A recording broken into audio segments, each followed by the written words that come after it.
Welcome. Welcome to Between the Lines, a closer look. During this time together, we will be looking at one of the articles that we mentioned in an earlier Between the Lines 1, 2, 3 podcast. We'll be taking a closer look at it, looking at its ramifications not only for the society at large, but in particular, how does it impact religion? I'm your host, Tony Minear. On January 21, Delaney Shelton received a call from the Rejoice Christian School in Owasso, Oklahoma, which is just outside of Tulsa. The individual on the other side of the line told her that she had to come pick up her 8-year-old daughter, Chloe, after an incident on the playground. Can you imagine hearing that for the first time? Getting this phone call, and it's like, you got to come get your kid. It's like, what did she do? Well, Shelton told NBC News that when she arrived at the school, Vice Principal Kelly Owens asked her how she feels about girls liking girls. Delaney said, well, if I'm being honest with you, I think it's okay for girls to like girls. And I mean, she looked like she was disgusted and surprised at my answer, Shelton said. Well, apparently what happened was during recess, Chloe, Delaney's little girl, told another little girl in second grade that she had a crush on her. Shelton said that school officials told her to take her daughter home and not to bring her back the next day. And this is when it really begins to tug at you. When they got home, Shelton said Chloe started crying and told her that a teacher had said to her, the Bible says that you can only marry a man, and you can only have kids with a man. And it's a sin for girls to like girls, and it's not in the Bible, and it's not okay in God's eyes. She was crying and just asking me if God still loved her, said her mother. And you know, if she was wrong for feeling the way that she does. This is the subject we're going to be looking at today.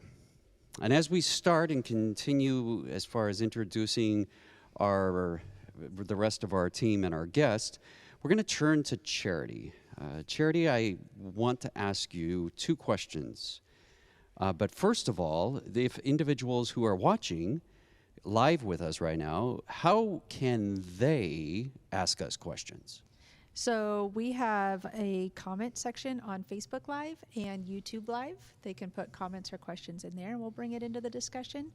Or we now have a text line, so you can text your questions in, and that number is 480-389-4974. Okay, and now what if someone is watching this at a later time or listening to it at a later time and would like to make a comment? Janelle, another part of our team, is there a way that they could email us? What options do they have there? Sure.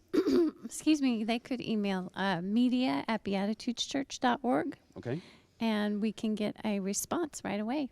Okay. So bring the comments on anytime. All right, and those would be also, would that email be in the show notes down below? They could. Yes. Okay. Yes. Fantastic. So Charity, I'm going to start with you. Here's the question. Very quickly, yes, no, do you support the LGBTQ plus community? And what was your reaction when you first read this article? Well, I grew up and I went to middle school and high school at a Christian school that held these very similar beliefs. So for me, I was angry at this poor little girl. And short answer is yes, I support the LGBT community. Ask my wife. Ah, okay. And so your first reaction was anger. Yes. Okay. Janelle. Yes. Welcome. Good to see you again. Well, thank you very much. Glad you're Good here. to be here. You got the red on for Valentine's Day. For Valentine's Day. Yeah, you know. And also, one of our listeners is having a special day, either today or it's right around this time. What's Shout that about? out Yeah. to someone in our spiritual community. Her name is Helen Mason. And on February 13th, she's turning... Yesterday. No, February, 18th. Oh, 18th, okay. Thursday, February 18th, she turns 100 years Wow. old. Right? Yay. Awesome. Happy birthday. Yeah. So the question for you then is, do you personally support the LGBTQ plus community? And what was your reaction when you first read this article? I most heartedly support the LGBTQ plus community. I'm the mother of a gay person. And when I read it, I was very upset, angry, wanted to, of course, find out more. And then also inspired me to watch a movie called Boy Erased. Whoa, what was that about? Well, it's about conversion therapy, which Ah. even more struck a chord and really, really made me upset. So that's kind of where I'm standing right now. Okay. And our guest today, Ellie Hutchison. Ellie is a resident here in Phoenix. And Ellie, those same questions to you. Do you support the LGBTQ plus community? And what was your reaction when you stumbled across this article? Yes, I support the community, and my reaction would most likely be a layered response to frustration, to anger, to sadness, to wanting to understand more from the child's perspective, the parent's perspective, and how the school and how the school thinks it has the right to police people's bodies. So, Okay. So your emotions ran the gamut. yes. All over the place. Yes. Well, one of the challenges is, and as you just said, is what was the reaction of the school? One of the challenges is that when NBC News called the school and then called the church that founded this school and then even talked to the superintendent, there was no response. The day that she got kicked out of school, the next day they received a phone call from Superintendent Joel Pepin, who informed the family that Rejoice would be ending their partnership with the Shelton family, which would include not only Chloe, but her younger 5-year-old brother, Oliver, because the family beliefs did not align with that of the school. So at first, this seems to be kind of just like, well, man, they're just being mean. On the other side, they do have a handbook. Mm-hmm. And they do have, I found this fascinating, is that from kindergarten through 12th grade, if you're applying to join that school, you have to have a full interview. And the interview typically lasts 30 minutes. Not only that, but in the application process, you have to provide an email address of a pastoral reference and a current teacher reference. So before Chloe could get into this school, she had to pass all of these things and passed it. Right. I also read that there is a statement of oath that they have to take, statement of faith, which is like an oath to what they believe before they're even accepted. And part of that ties into their mission, which is to train, here it is. Rejoice Christian Schools exist for the purpose of partnering with parents in training students in Bible-based Christian principles and in the establishment of a high-quality academic foundation. Right there, it's kind of like, this is who we are. And if you want to be a part of us, you apply, you join. So why are we upset about this? Why are these emotions that we're feeling? Charity, what do you think? Why? I mean, they knew. Well, Chloe started going there in pre-K, so she was like 4. And how do you even anticipate this might be a thing? Right. Like at that point, especially in that area, like you don't even realize it. For me, because I'm part of the LGBT community, like I know that that's something that could come up and I think about it, but I think a lot of these parents don't even have a concept that that's a possibility. That and So their handbook that they agreed to, Yes. the school's handbook states that any form of sexual immorality goes against its beliefs. Where I kind of got off is that how do you put sexual immorality on an 8-year-old? Or a 4-year-old? Like, what is that? Are we sexualizing 8-year-olds now? Right. Like, how do we put that as the guideline? Or is it the parent that's actually being punished for being okay with it? Whoa, interesting. Because wow. Because the mother was asked by the vice principal, what is your position on this? And then the superintendent said, we're, ending the relationship with the family. Right. Because our beliefs don't align. Well, I think going back to what you just said, and Tony, what you mentioned earlier, is the term partnership was used in the article. To me, if this is an example of how a partnership is to be embodied, I think that that's equally as scary as the actual action between the two groups. Is if this is what a partnership is you follow my rules, Right. and only my rules, whether you agreed to it or not when you were younger or whatever. It's assuming that all things are static and nothing can be changed or moved. Well, this little girl, Chloe, she was, if I remember correctly, she also was one of the cheerleaders on one of the sports teams. So I'm sure Chloe had to wear the uniform to be a cheerleader. So you're talking about conforming, right? Right. Well, she had to wear the rule says if you're going to be a cheerleader, you got to wear the outfit. So where you're saying that it almost sounded like you were talking about a flexibility, like, well, this is a partnership, but it's really not a partnership. Exactly. They're partnering with the parents, not the children. They're not that's not a partnership. The purpose of partnering with parents but then here's the qualifier, in training students in Bible-based Christian principles. So they limit that partnership. They are not saying that this is a free-for-all and we're willing to just adjust and kind of be fluid. They're saying there are training students in Bible-based principles. And then you said you looked at that faith statement, right? Mm-hmm. Didn't it kind of make it clear what their view of God was and Yes, absolutely. Every part of it. So expand on that. Well, it was also based, I think, on the church that they're affiliated with. Yes. Which is the first Free Will Baptist Church of Owasso. Mm-hmm. Is that the way you say it? Owasso. Owasso. Yeah. So, I'm assuming that probably the majority of the students and their families attend this church, right? Or they should be aware that they're affiliated with that church. Right. And their belief system. Yeah. So there you go. So what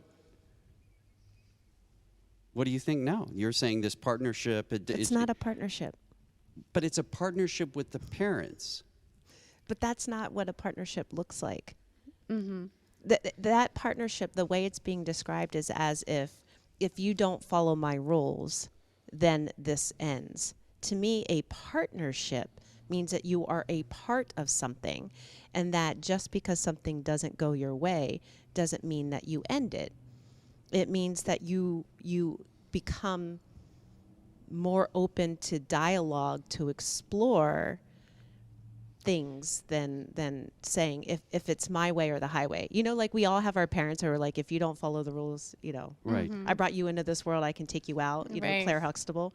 So yeah, there is some kind of need for authority in situations. But in this particular, whether it be a partnership between the parents and the school or the parents and the kid or whatever, that's to me not what I would want a partnership to look like. So instead of using the word partnership, what word would you be more comfortable with? I don't know. I'd have to think about that. Okay. And while you're thinking, for those of you who are viewing us live, if you would like to share any type of comment, we would love to hear from you. We actually have a comment. Oh, fantastic. But before we go to that, we would love to hear from you what your reaction was. If this is the first time you heard about this story, what is your reaction to it? How did you respond? What emotions were evoked within you? Charity, what do we got? So our comment says, it's like in this situation, partnership is ownership. Yes. It's not actually a partnership. Yes. But I feel like we're getting stuck on semantics here. I mean, partnership, this is, you are agreeing, you are signing a paper saying that you will abide by this faith statement and with this proper behavior. I mean, one of them, it said right there in their handbook, which was, by the way, it was fascinating. I got on their website to find their handbook. Mm-hmm. You have to ask for a copy of it. Yeah. So I asked for a copy of it. Oh, you did? I never got one.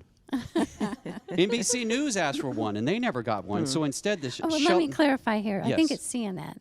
I think you've said NBC, but I'm pretty sure it's CNN. CNN, but also NBC News. Oh, so didn't both know of them that. came out with Okay, it. Yeah. great. So what's interesting is they said it was based on that student. The mother took pictures of the handbook and sent them to NBC News. Okay. And one of the things that it said was that students could build relationships based on purity, but that inappropriate displays of affection are not allowed. So, I mean, that's pretty clear. So, here's my question. Do you think this same thing would have happened if this second grader had told, this second grade girl had told a second grade boy that she had a crush on him? According to their Absolutely not. handbook, yeah. It should have. But the double standard, Right. and again, it goes on to, they said students are also not allowed to have public displays of affection, including Correct. holding hands, hugging, kissing, whatever. Pregnancy is also grounds for dismissal. Why is that brought into a conversation about an 8-year-old? Well, I think the handbook goes from K all the way through 12. It does, but it's entirely inappropriate. Like, how do you hold an 8-year-old to a sexual immorality standard? That's just wrong. Well,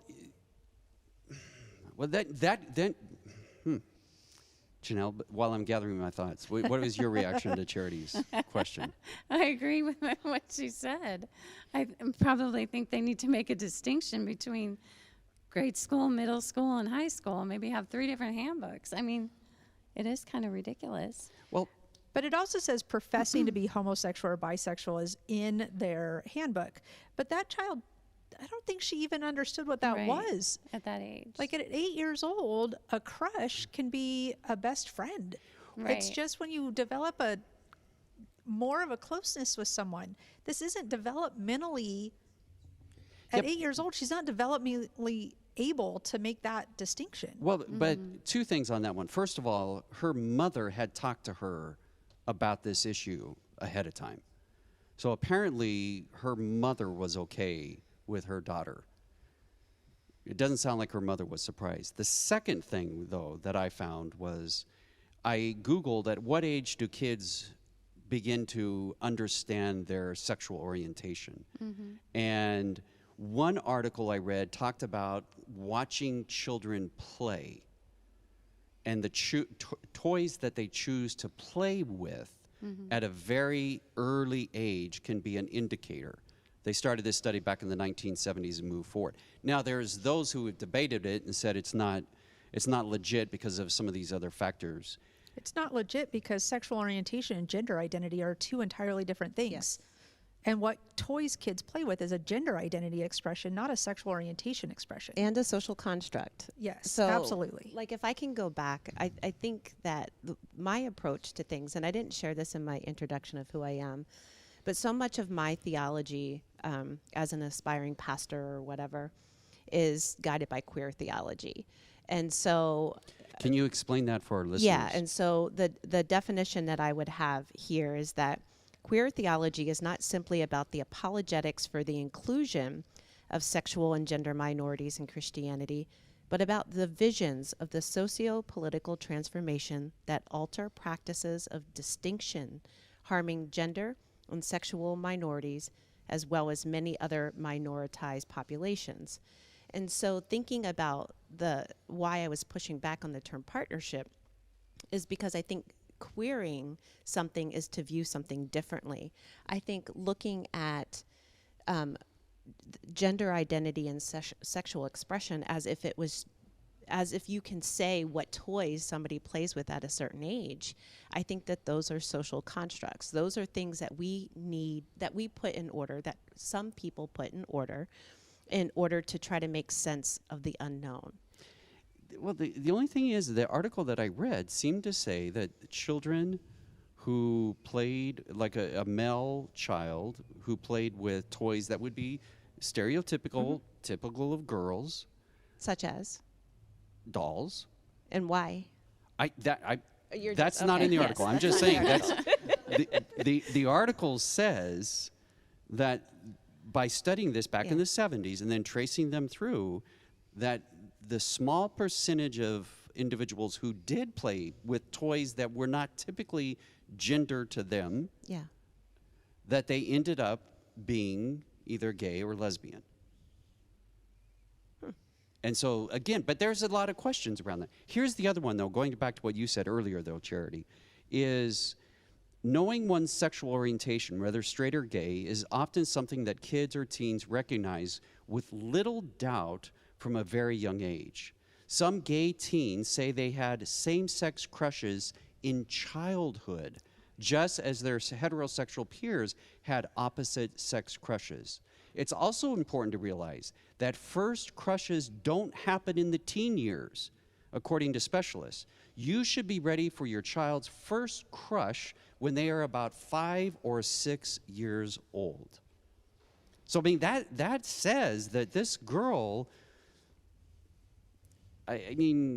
she seems to understand at that young of an age what these feelings are. Now, she may not know them as being homosexual or not, but she understands those emotions, just like some child who had a crush on someone of the opposite sex. Well, I can agree with that, but my concern, and I think more comes in, is that they're tying it to sexual immorality, and that's where it bothers me with an 8-year-old. Yeah, she may understand her sexual orientation at 8 years old. My wife did. I didn't, but she did, clearly. Mm-hmm.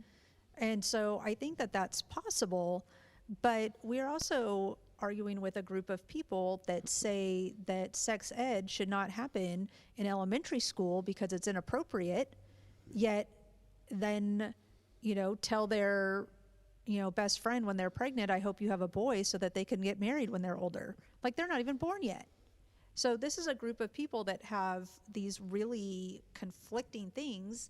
It's only when it's against their beliefs and it's out of their system and it makes them uncomfortable that they pull this stuff. But isn't that their right? It's their school. It's their rules. You're playing on their field. That's fine, but didn't you say that they got $1 million tax stimulus? Ooh, shame on you for bringing that one up.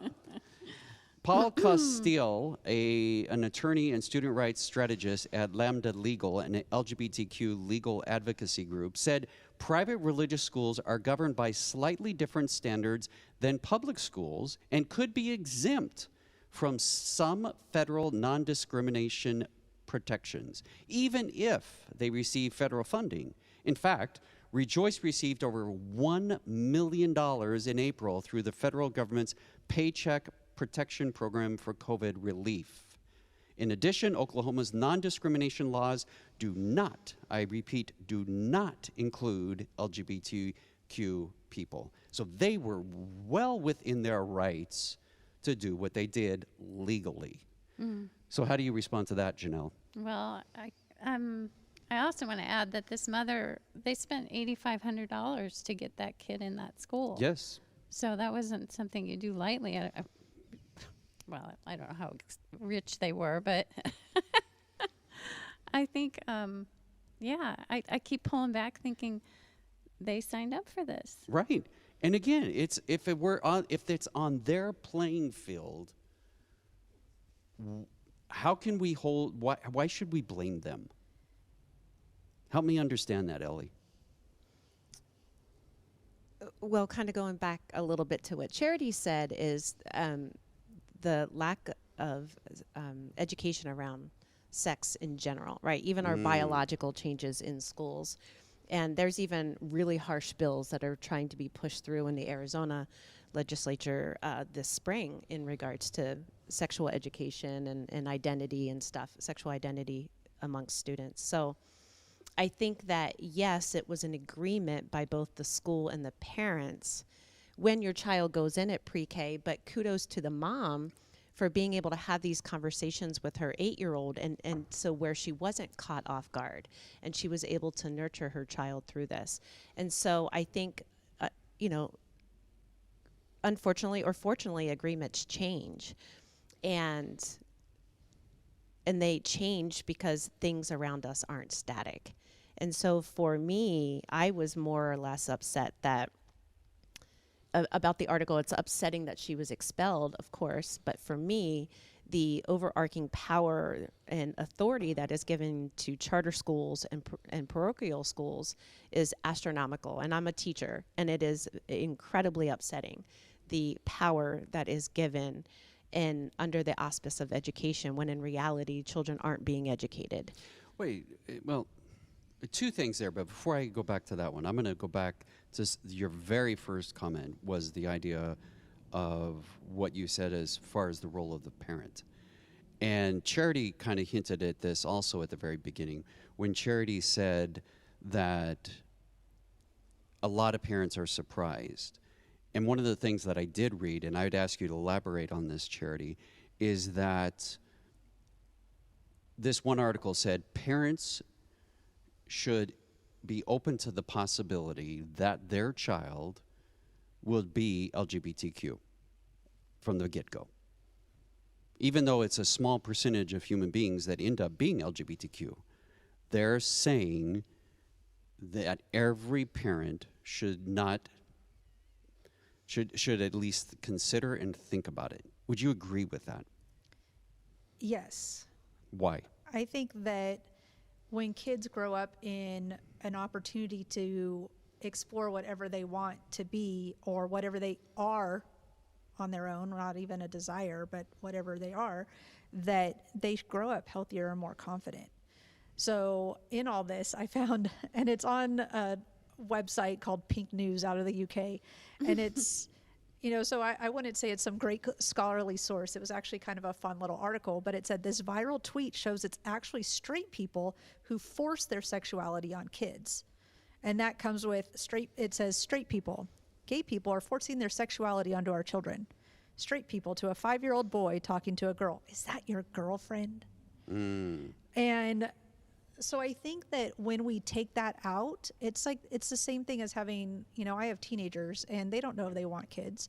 If you have kids, or do you like that boy? Do you like that girl? Always making it kind of equal opportunity. And then when they get to the point where that's a decision that they want to come out about, or that's something they discover about themselves, they know that it's not a right or wrong. Like, if you're open to it and you kind of give them all these possibilities, whichever one they fall into naturally, then they feel more confident about it and they feel more in their space. Whereas if you always say, is that your, to my daughter, is that your boyfriend? Mm-hmm. Then she grows up thinking that that's the only option, and anything outside of that option makes her different or weird. And then when she does start having those feelings, she feels uncomfortable. And she thinks that she has to explain herself or something's wrong with her. Whereas if you just have this conversation where it's just open all the time from the time that they're little, then they don't think that they're wrong. Mm-hmm. Janelle, and then throw religion on top of all that. Yeah, and Janelle, you said you have a child who is LGBTQ. Yes. Did you, when this child was in your womb, did you think, okay, this child could be LGBTQ and it may or may not? Or how did you, were you surprised, or how did you respond? Well, I came from a conservative background, religiously. So it was a struggle when he did come out. And So you didn't think, like Charity just explained, if you can, if a parent knows and considers the possibility, it impacts how they raise their child, and they have a predetermination. You did not have that. Because when I was raising my daughters, I Yeah. didn't have that. I didn't have it much either. I think maybe in the back of my mind I thought about it, but I pushed it aside. Okay. So I didn't face it at any point until it became a reality. And pushing it aside, was that from internal pressure or external pressure, or both? Probably both, but based on my religious background. It was internal. Yeah. One of the things that comes into play here before we go back into, because I do want to go back to the tax thing. I think that's important. But one of the things that is insightful to me was I asked myself, why would you remove a child from the school? Why don't you just correct the child and say, we don't talk about having crushes with another child? And then I found this quote from Franklin Graham, who was on a radio show on Focus on the Family. And this is what he said. We have allowed the enemy to come into our churches. I was talking to some Christians, and they were talking about how they invited these gay children to come into their home and come into the church, and that they were wanting to influence them. And I thought to myself, they're not going to influence those kids. Those kids are going to influence those parents' children, not the children, but the parents' children. What happens is we think we can fight by smiling and being real nice and loving. We have to understand who the enemy is and what he wants to do. He wants to devour our homes. He wants to devour this nation. And we have to be so careful who we let our kids hang out with. We have to be so careful who we let into the churches. And if this is a church school, then I would infer from that comment that you have to be careful who you let into your schools. Ellie, I'm not asking you if you agree or disagree with this. If you were the principal of that school and heard this, would you not have made the same decision that the principal did? It's really hard for me to focus on that question, quite honestly, because it sounded like you were preaching for a moment. I know, right? Like your tone, your cadence, everything changed, and I was like, "Oh, this is a side of Tony I haven't seen." Well, I'm trying not to. I try not to allow my own emotions to come out, but at times. I know that's why I'm so distracted, because it was such a surprise. So, I mean, seriously, how doesn't it make? I mean, if you put yourself in the position of the vice principal and the principal and the superintendent, these are the guidelines. These are the rules set forth by the church. These are your they're your employers. What option do you have? Yes, to that. But I'm having a hard time separating myself and my opinions on the idea that I'm not guided by queer theory and queer theology, which is like that there is a normative. There has been a normative in the United States for a very long time. And in that normative, everybody else is judged off of that. And look at where that country, look at where that's gotten our country. And so, yes, I agree that the principal, the superintendent, and vice principal have their rules. I don't think it was handled correctly in the way that it was presented in the media by this mother, right? It would be interesting to hear or to know what this conversation could have been if the school was open to saying, yes, these are our rules, but maybe this is a fracture in our system that we perhaps have to look at things differently. Not saying that they have to agree in that child's attraction, but that they go, well, maybe the way that we've used the word partnership and the way that we view partnership should be changed. How can we be inclusive of all of God's children, even in those moments where we don't understand? So I'm upset at the way that the way it was conveyed to us, that the school handled the situation. So, Charity, time for a little come to Jesus confession. my youngest daughter, when she was a teenager, for a period of time, she dated a guy that I just did not like. I didn't like his appearance. I didn't like his behavior. I didn't like the influence that he was having upon my daughter. And I basically said, you are going to have to make a choice.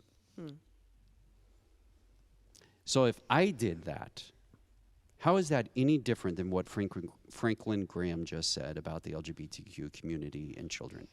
If I was saying to my daughter, look, your behavior has changed and it has created an environment where you living with us is becoming more difficult for you and for us, things have to change here. And I gave her a choice. How's that any different from what Franklin Graham's saying? Well, I think the difference comes in is that, one, I don't know that you would do the same thing now. Quite possibly. I would hope not. Ellie and I would string you out back. Karen can find, Tony tied to the post on the street corner. There you go. Did you say straight corner? Street. Oh, straight. The straight corner. So I grew up in this similar environment, in this Christian school that was very similar. And the words of Franklin Graham would be something that would be heartily supported in my household. And my fear around it is that I think we need to give our kids a little more leeway in deciding who they are and learning their own mistakes. Though you present a different scenario in that it was affecting other people around her. And that I think we have to, you always have to consider is that how is this affecting everyone in the family unit? And Franklin Graham and his bringing people in and they influence, and I think that's true. And I think that's why the LGBTQ community has made such strides, is because they have become the neighbor next door and your brother and your son and your son's best friend. And it's been, for lack of a better term, and it's a horrible term, normalized.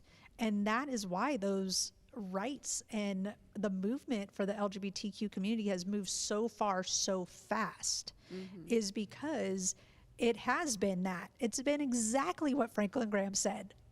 They are in your home and you see this kid and you fall in love with them and you see that they can't help it. They were born this way despite being told differently. And you go, maybe we were wrong.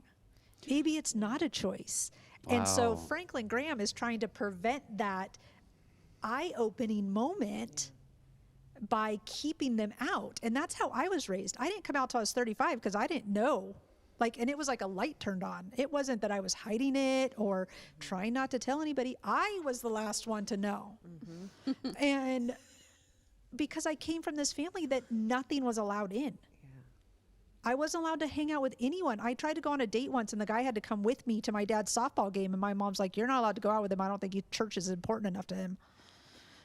So keeping these people out is their idea that will save their kids from becoming gay. I'm sorry, your kids are already gay. It may take them 20 years to figure it out. Right. But they already are. So you would agree full-heartedly with Franklin Graham that this is an influence on the church.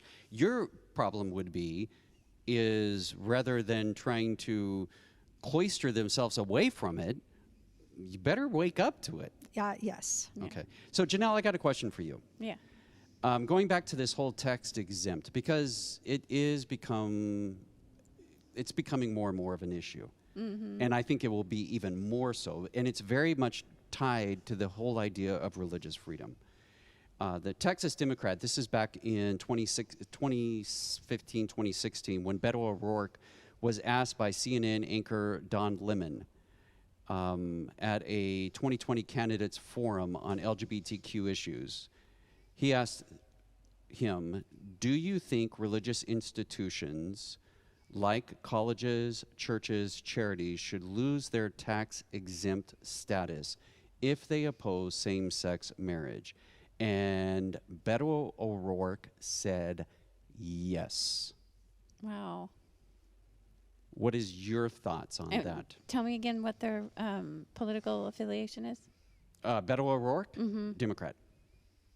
And so when he was asked, do you think religious Wow. institutions like colleges, churches, charities should lose their tax-exempt status if they oppose same-sex marriage, which down the line would roll into not allowing kids to have same-sex attraction to each other, that if that's the case, schools like, just the name slipped me, schools like Rejoice Christian School would lose their tax-exempt status. Do you think Beto O'Rourke was right, or was he taking and infringing on religious freedoms? So the government would be policing this then. Yes. Do I believe they should police this? Well, no, I'm just saying, do you agree with Beto O'Rourke that they should lose their tax-exempt status? No. They should not. No. Ellie? I don't understand why those institutions have tax-free status in the first place. There's that. Well, I mean, as a church and these colleges which are affiliated with them and charities which are affiliated with them, they are nonprofits. They don't have the income and a labor force that is producing income for them other than their members through their donations. And so one of the ways, if you believe in the value of college and churches and charities that are religiously based, then that's how you support them, is by giving them tax exempts. That's an interesting view to have. So what would you say? I mean, are you willing to close schools down? Are you willing to close churches down and ministers have to take low or no pay at all because they can't afford, by the time they end up paying taxes, they can't afford to exist anymore? Well, I don't think pastors and preachers and get paid anything, neither do teachers. And so this tax exempt status that they get, where does that money go? Well, it frees, for example, you have schools, they don't have to pay property tax for where their property resides on a local level. They don't have to pay federal or sales tax on a local level. So those are the kind of exempts that they're getting. So they can go out and buy school supplies. They're not going to have to pay taxes on it. So that's money that can stay in the school. That's money that can help the teachers. As you pointed out, they're not making a ton of money to begin with. But if you take that away, and you take away that donations are now no longer a tax write-off, I mean, we could see... Well, they have taken that away. Tax donations aren't a write-off. As a teacher, I can't write off the donations that the school doesn't supply me to give to my students. Correct. I have to buy them, so I don't get to claim that in my taxes anymore. Correct, but the school Right. gets to write off the donations that were given to it. Sure. So, for example, let's say your local Christian church, they get to write off all their supplies, cleaning, etc., which allows them to have a staff and to do the work. I mean, if Beto O'Rourke has his way, we could see a lot of these schools and churches closing. What do you think, Charity? If they oppose same-sex marriage, that you would take that away from them? If the pastor's driving a Bentley, then I think he should be paying taxes. Right, but that's... I think education needs all the help it can get. I mean, in any way, shape, or form. But the money doesn't filter down to who. Education is for what? To educate children, young folks, right? Young people who want... So the money does not trickle down to them. Right, but let's stay in the context of a religious school system. Sure. And that's how it would tie back to the position that this school took with regard to that student. I mean, if Beto O'Rourke had won and become the president, he would have basically, if he had heard about this, would have said, whoop, they lose their tax status. They are no longer tax exempt. Is that fair? And then when you think about the whole religious freedom and freedom of expression, where does the balance of that? So I think in regards to losing, your tax status or tax-free status or whatever, we can trace that back to the ways in which we try to segregate schools. And if you look in the the southern states that were some of the first to desegregate schools actually have more segregation now than they did before the schools were desegregated. So institutions and systems find ways around things. So if Beto O'Rourke would have won the Democratic nomination and possibly the presidency, sure, that may have been something, whether or not it was fair, the other side would have found another way around it. Okay, but again, it goes back to this idea of religious freedom. I'm going to read to you what Kelly Shackelford, president of First Liberty Institute, said when she heard Beto O'Rourke's answer. And Charity, I would love to hear your feedback on this. She says, Beto O'Rourke's threat is a direct affront to the constitutional guarantee of religious liberty.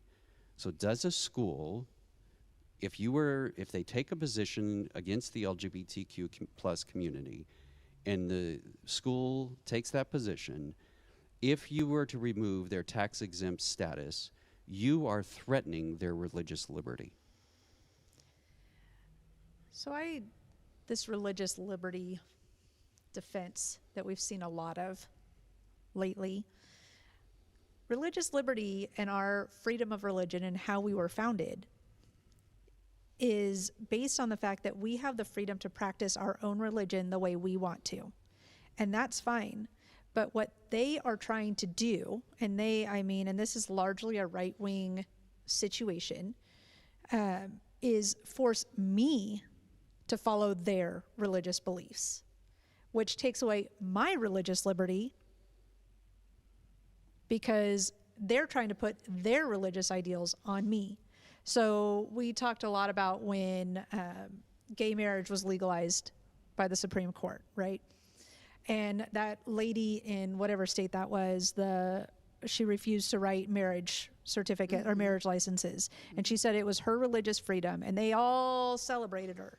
But one of the examples that came out of that is, well, what if, it was a Muslim woman and she wouldn't sign off on your permit for a pork farm?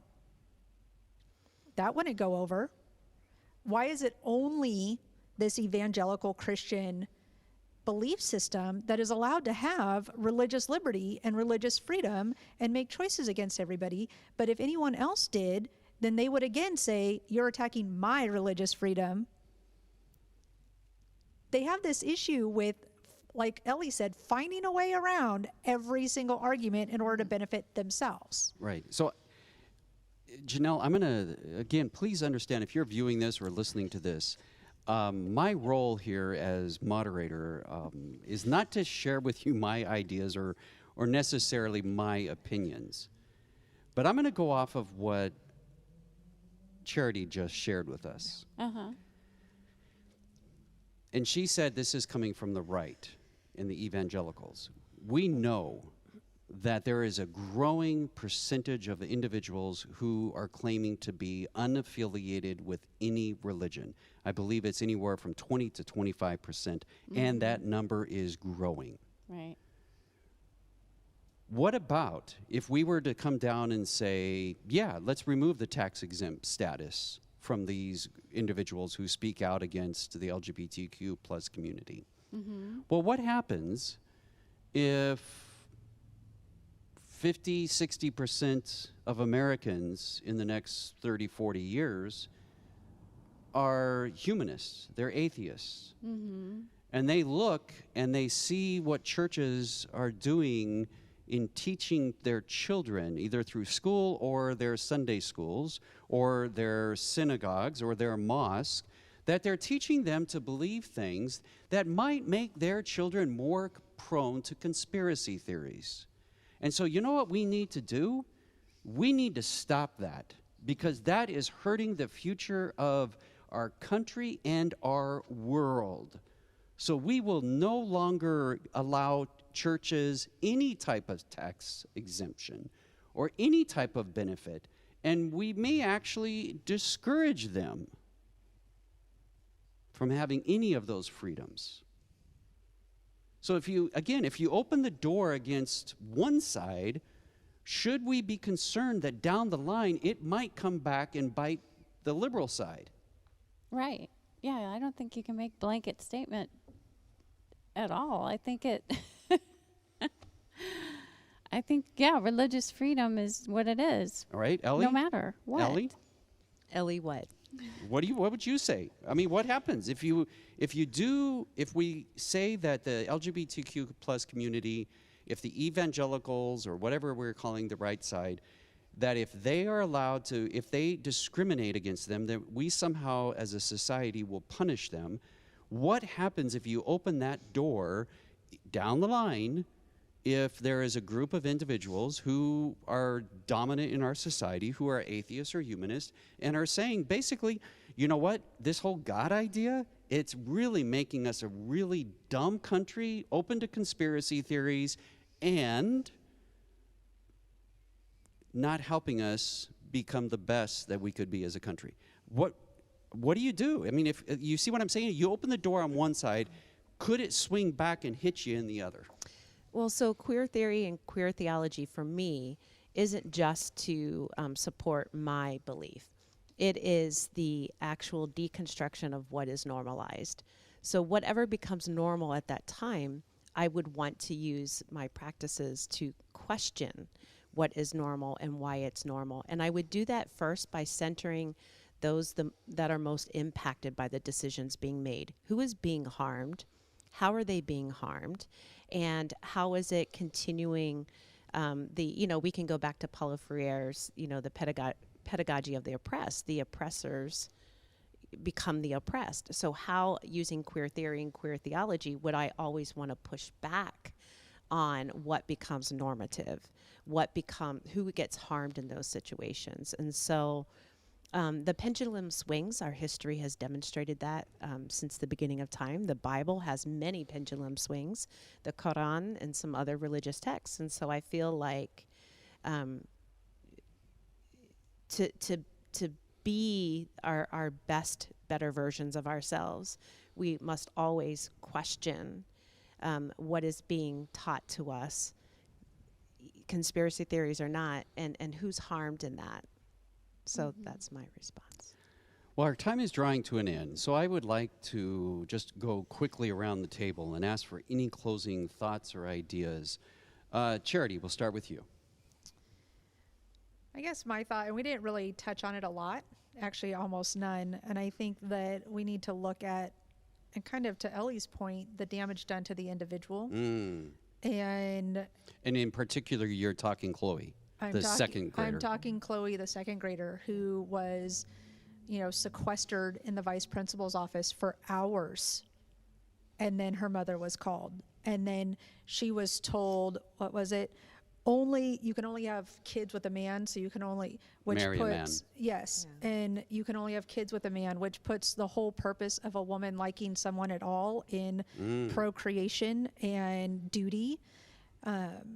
And the shame that Chloe felt leaving that she was wrong and that she couldn't be loved by God. We didn't touch on any of that. And I think that is how it affected the individual and the other people that read this story that are similar to Chloe, that now may feel, or her peers at that school that have the same feelings, that now are afraid and shameful of them, and that they will have to deal with this shame for the rest of their lives. And I think we didn't really touch on that, but how it affects the individual is a key important point in all of this. I am so thankful, Charity, that you brought that up. I mean, that is huge, because think about just the shame. I was listening to a psychologist recently who said that before the age of 13, a child will rarely say, well, I have terrible parents. They blame everything on themselves. And so if you think about the shame that they're already putting on themselves in all the different contexts of just being a child, and then on top of that, you have these authorities that are telling you are. Right. Yeah.